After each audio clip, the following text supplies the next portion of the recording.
Hello, it's Cindy. In this video I'm going to make the same story that you just heard relevant to an organisation I'm working with right now who have some really shocking they have some really shocking SOPs, standard operating procedures. So this story will be catered. By the way, I will change the photographs for each one, so it will also be visually interesting even if you want to watch it at high speed. I'll retell the story. Here we go.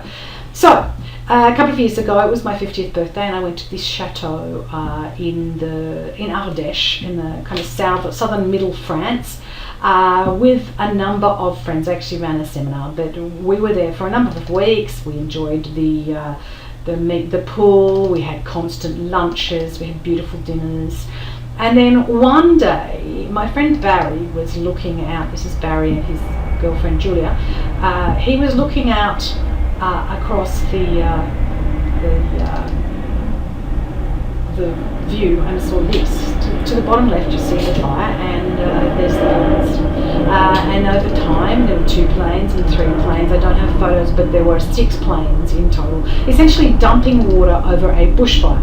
So I was kind of alarmed, and Barry had been up in the tower and was going up and down in the tower constantly with updates. At one point, we may have to evacuate. Now, we're all Australians, right? So we've kind of got this thing that bushfire is kind of fatal.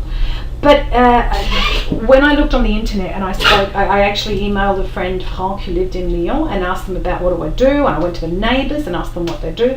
There was no procedure. There was no way to know how to keep myself safe. And it was one of those terrible times where I felt like I just didn't know what to do. I went down to my friend Diana was in the kitchen cooking, and I'm terrified. Would you like me to go and pack a bag for you in case we have to evacuate? And she's going, no, I just need butter. I just need butter. She was oblivious to the death that could be imminent. We were so closed in, and the fire was coming so close. In the end, we didn't die.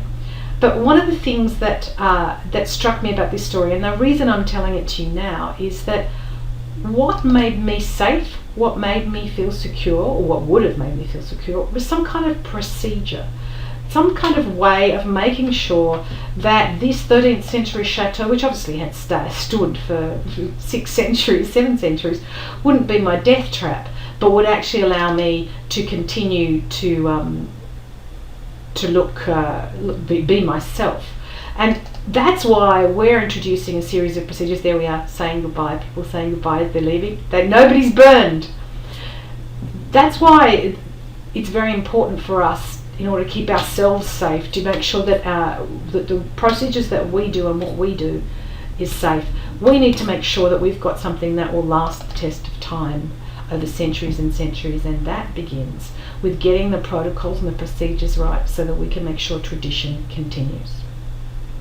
So that's the end of the story, and the reason why I'm telling this story. Now, you probably hone this and you probably choose different bits, but essentially in 3 minutes I've not only told a story that's interesting and I've got some visuals that go with it, but I've actually given them an opportunity. By the way, story also goes for people's values.